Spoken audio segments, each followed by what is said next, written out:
Bienvenue à ces bulletins d'information sur Mireille Momba Télévision. Fidèles internautes, salut.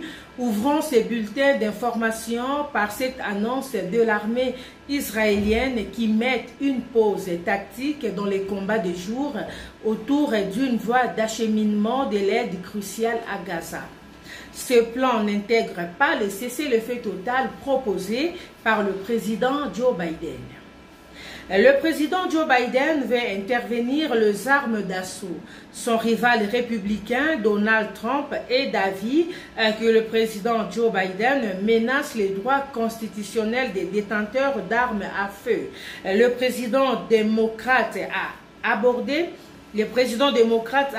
la question le jour où son fils Hunter Biden a été condamné pour avoir menti sur sa consommation de la drogue afin d'acheter illégalement une arme.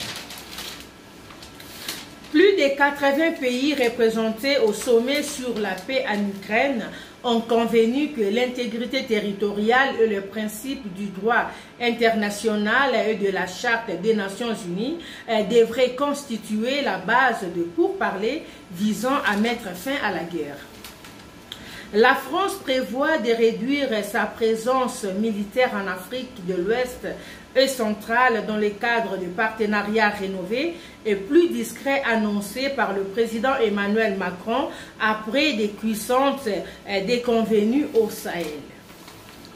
Au Niger, 6 soldats d'une unité chargée de surveiller l'oléoduc acheminant le pétrole vers le Bénin ont été tués lors d'une attaque des bandits armés dans le sud du pays.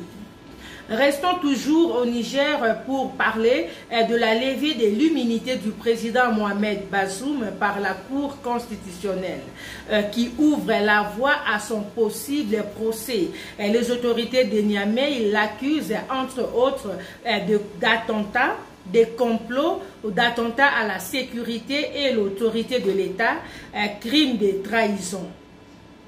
Il lui est aussi reproché d'avoir parlé au téléphone avec le président français Emmanuel Macron et le secrétaire d'État américain Anthony pour qu'ils appuient une intervention militaire au Niger selon l'accusation.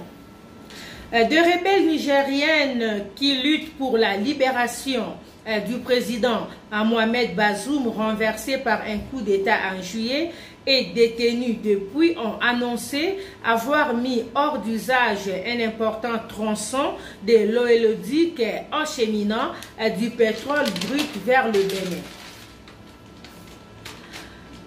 La tragédie des enfants centrafricaines dans les mines au Cameroun à la recherche de l'or affronte les conditions difficiles sur le site minier, parfois au péril de leur vie.